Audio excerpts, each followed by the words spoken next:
Kita di sini akan menjelaskan bab 4, yaitu menebar Islam dengan tabligh, khutbah, dakwah.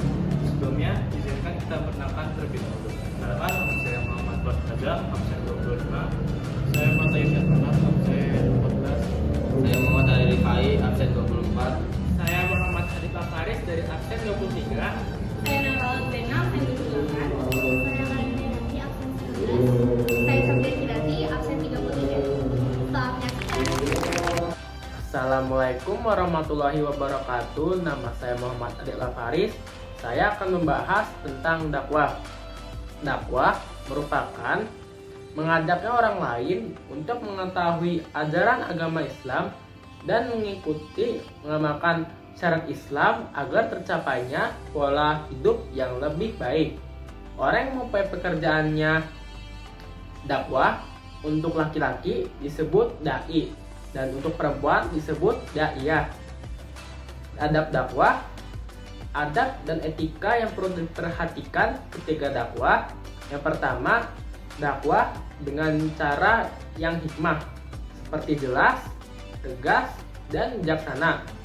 Kedua, dakwah dengan cara maizatul hasanah atau nasihat yang baik dengan cara-cara persuasif seperti damai dan menenteramkan tanpa kekerasan, dan edukatif seperti memberikan pengajaran, itibar, dan pelajaran hidup. Nah, yang ketiga, dakwah dengan cara mujadalah, yaitu berdiskusi atau bertukar pikiran secara dinamis dan santun dengan menghargai pendapat orang lain. Yang terakhir, dakwah untuk menjadikan teladan yang lebih baik atau uswatun hasanah. Dan tujuan dakwah yang pertama, beriman kepada Allah dan terhindar dari kemusyrikan, seperti tauhid atau akidah. Yang kedua, mengerjakan seluruh kehidupannya hanya beribadah kepada Allah Subhanahu wa Ta'ala, ikhlas atau syariah. Yang ketiga, mengerjakan amal di dalam arti seluas-luasnya, seperti amal ibadah atau muamalah. Nah, yang terakhir, berakhlak mulia yang tolak ukurnya adalah akhlak Rasulullah SAW, di akhlak atau ihsannya. Nah, syarat dakwah. Nah, yang pertama, tingkah laku, kata, dan perbuatannya harus benar-benar menjadikan teladan atau uswatun hasanah. Yang kedua, memahami objek dakwah agar dakwahnya tetap tepat sasaran.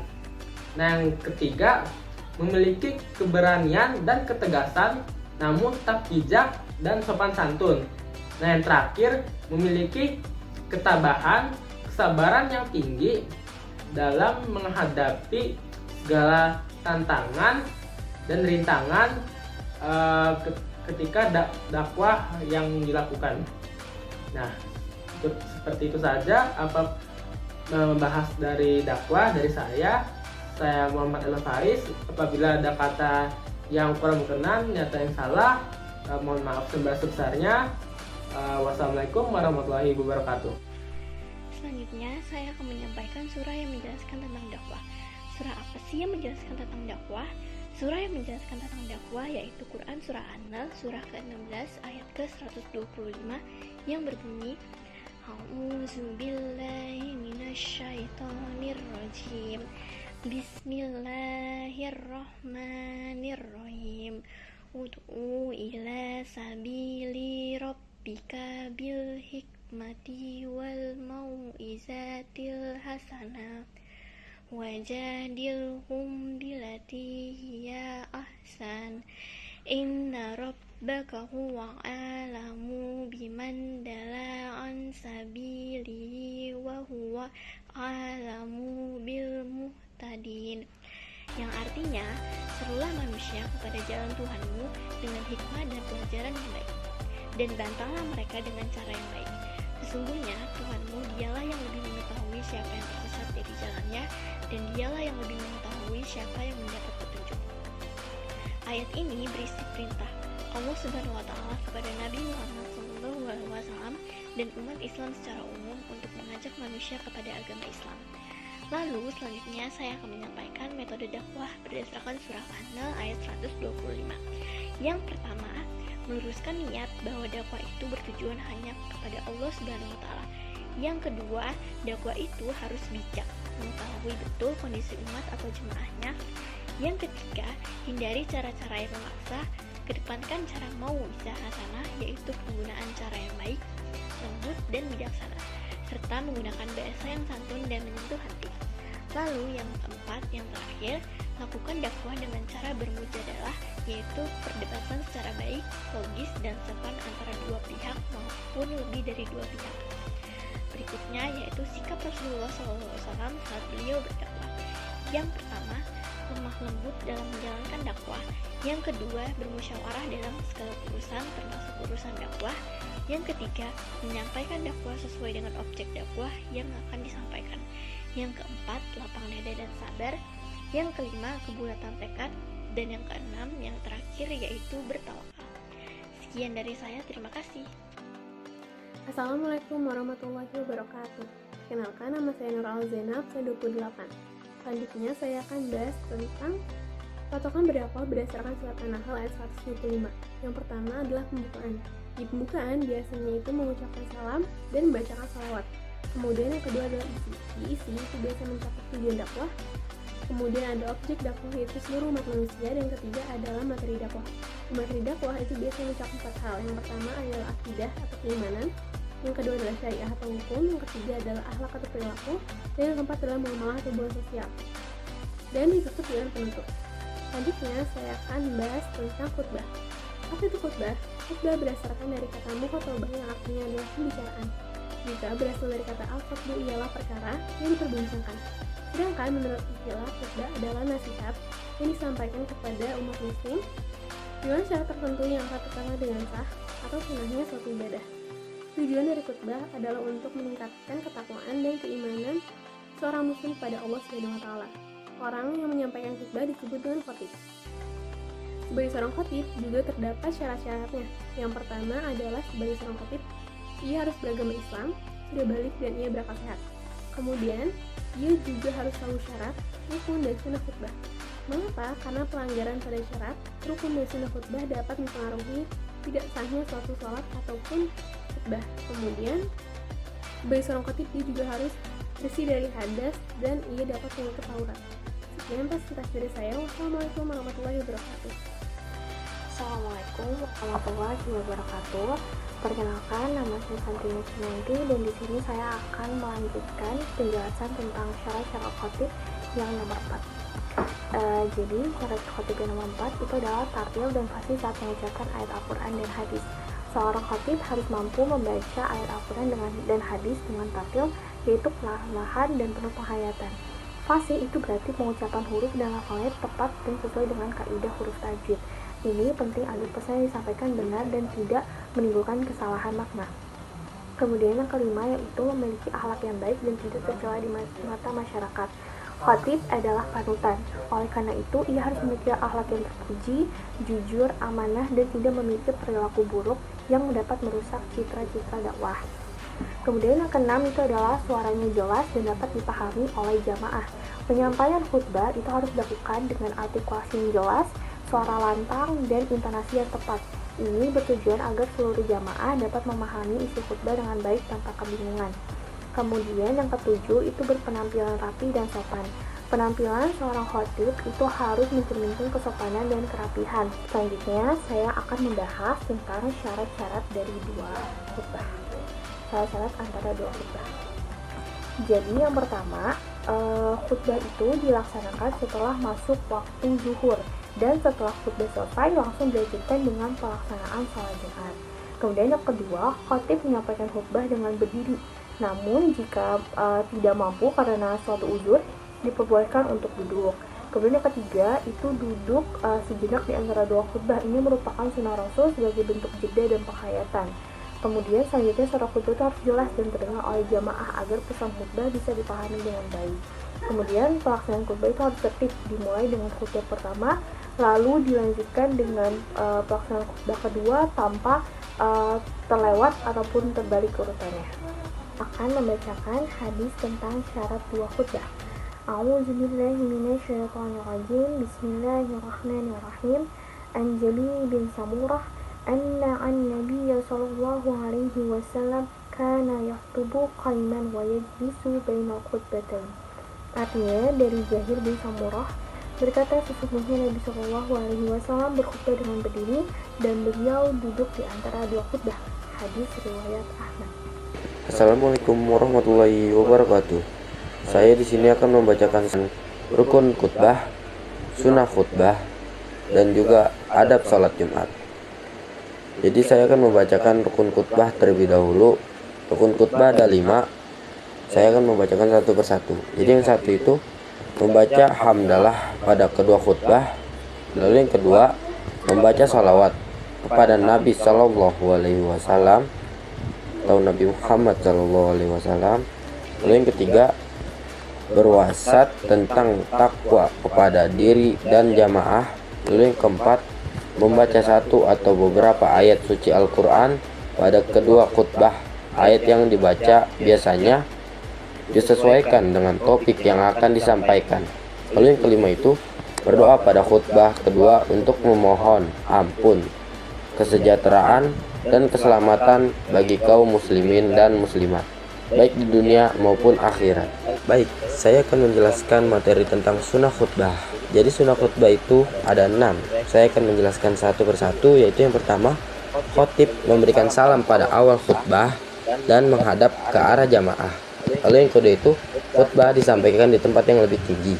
Lalu yang ketiga itu khutbah disampaikan dengan kalimat yang jelas, sistematis, dan temanya disesuaikan dengan situasi dan kondisi akutal yang saat itu terjadi. Lalu yang keempat, khotib hendaklah memperpendek khutbahnya.